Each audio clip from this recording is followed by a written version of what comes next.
2021. A year that made even the Kardashians look stable. Cristiano Ronaldo reminisces about that chaotic calendar year, claiming it was one of the toughest periods in his illustrious career. He felt the need to set the record straight, like a BBC News anchor in an exclusive interview, because his fans deserve the truth and not just social media drama. In a plot twist that could rival a soap opera, Ronaldo almost slipped into the blue jersey of Manchester City instead of donning the iconic red of Manchester United again. Spoiler alert, it was nostalgia and the ghost of Sir Alex Ferguson that brought him back.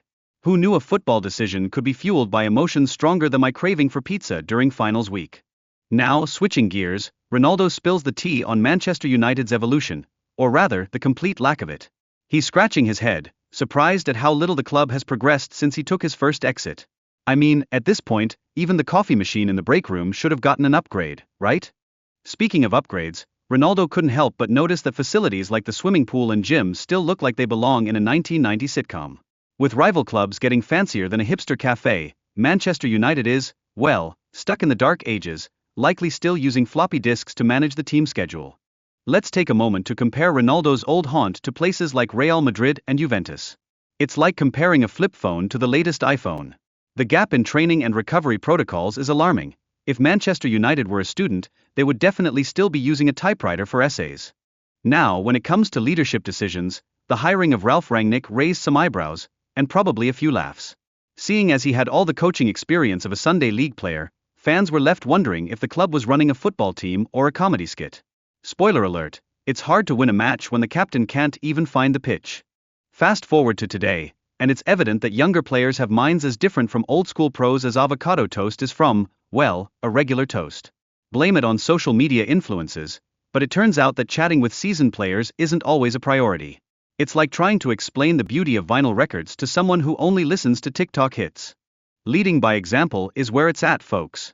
But here's the kicker, many young players absorb advice like a sponge made of Teflon, nothing sticks. Watching a successful veteran play is like watching a master chef at work. Everyone wants to learn but keeps burning the toast anyway. And let's not forget, Ronaldo's had his share of personal tragedies while juggling football like a circus performer. Balancing happiness and sadness is a tightrope act that would make even the most skilled acrobat dizzy. He's talking about navigating life's ups and downs without losing your footing. Easier said than done when life throws curveballs like a surprise pop quiz. Now, breaking the news of loss to kids? That's a daunting task. It's like trying to encourage a toddler to share their candy. The speaker underlines the importance of being honest with children about emotions, because let's face it, they deserve a little more than vague explanations and a pat on the back. Grief is one of those things that can either bring couples closer or drive them apart like two magnets with the same polarity. In this instance, the shared sorrow created a bond stronger than my willpower when there's pizza in the room. This is a testament to how shared experiences can foster resilience. Support from your community during tough times is worth its weight in gold. The speaker highlights moments of unexpected kindness, which is like finding money in the pocket of that old jacket you haven't worn since freshman year. Turns out, fans can be the unsung heroes, showing up with heartfelt condolences and a shoulder to cry on.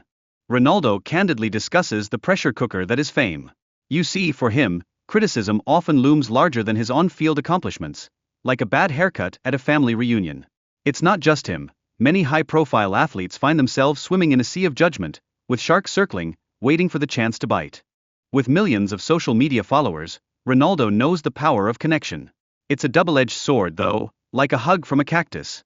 While he enjoys the love, the hate often comes right alongside it, proving that on the internet, you're only ever one tweet away from a troll fest. Oh, and about those critics? Ronaldo particularly mentions Wayne Rooney's not-so-great remarks. But Ronaldo isn't losing sleep over negativity, he's too busy focusing on the rainbow of support from his fans. It's like he's wearing shades in a storm, nothing can dim his shine. Ronaldo calls out the jealousy and negativity some former teammates seem to hold against him, because thriving while they're struggling definitely stings a little.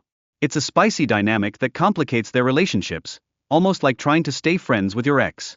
He does acknowledge some former teammates like Rio Ferdinand and Roy Keane are supportive, genuinely encouraging him, which is like finding a rare Pokemon in the wild. Their backing stands in stark contrast to the criticism he's faced, reminding us that sometimes, the ones who cheer for you are the real MVPs. Ronaldo has a firm grip on the reality of football as a business. It's a world where players can feel more like commodities than athletes. This change in perspective is about as welcome as a pop quiz on a Monday morning. Sadly, it's impacting how players are treated and criticized, and not in a good way. The speaker bravely shares their emotional turmoil following their child's health issues, highlighting just how distracting such personal crises can be, even when you're supposed to be focusing on scoring goals. Life has a way of throwing curveballs that can take your mind off the matters at hand, and we can all relate to that. And let's be real, the football culture has its flaws when it comes to understanding personal hardships. It seems too often that players are viewed as mere assets, like a vending machine that needs to keep delivering performance, while their well-being is left on the back burner. Clearly, it's time for a serious re-evaluation. Reflecting on relationships with coaches can be a minefield. The speaker felt a bit disrespected by how they were treated when things got critical, like being called out for not turning in your homework. Mutual respect is the secret sauce for success in any professional setting, especially when you're all supposed to be on the same team. And speaking of teamwork, open communication between players and management can save the day, and prevent misunderstandings that are more common than seeing squirrels fight over a nut. Transparency could work wonders, fostering a vibe that is much more positive than a caffeine high during finals week. Club ownership and management play a pivotal role in keeping that team morale afloat. When players feel valued and respected, it's like they've got a personal cheer squad, no pom-poms needed.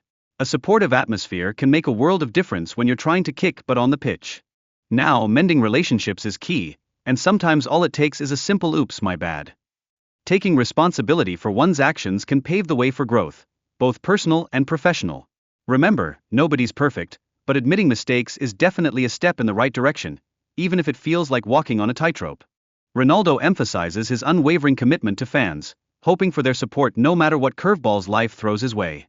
This emotional connection is more than just warm and fuzzy, it's like a loaded nacho platter after a long day. Seriously, it fills you up and makes everything better. In the thick of it all, we touch on the athlete's performance and motivation levels, hinting that external factors can have a mind-blowing impact on mindset and success.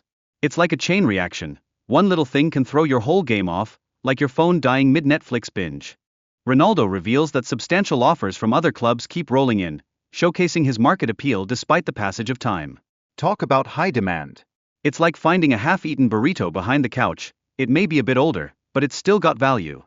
Despite the whirlwind of potential changes, Ronaldo's desire to keep competing at the highest level burns bright. He's determined to shatter records like their piñatas at a birthday party. This ambition is rooted in a steadfast belief in his talents, the kind of confidence that makes you feel untouchable, like hitting every answer right on a multiple-choice exam. For Ronaldo, mental well-being and physical fitness are as crucial as eating your veggies. Self-care is non-negotiable. He's feeling prepped for the World Cup, radiating confidence like he's just finished an inspiring TED Talk on how to be awesome. Through it all, Ronaldo's connection to Manchester United remains as solid as my caffeine addiction during finals. He's grateful for the fans' unwavering support and hopes to contribute to the Red Devils' glorious future. Let's be honest, who doesn't love a good comeback story? And now we pivot to Qatar, which is gearing up to host a spectacular tournament filled with high expectations. The atmosphere is electric, promising an experience that would make even your grandma excited. Get ready, folks, because the World Cup vibe hits different. It's like turning up your favorite song just before a big reveal. The relationship between legends like Messi and Ronaldo is built on mutual respect, akin to a friendly rivalry where they both root for each other secretly.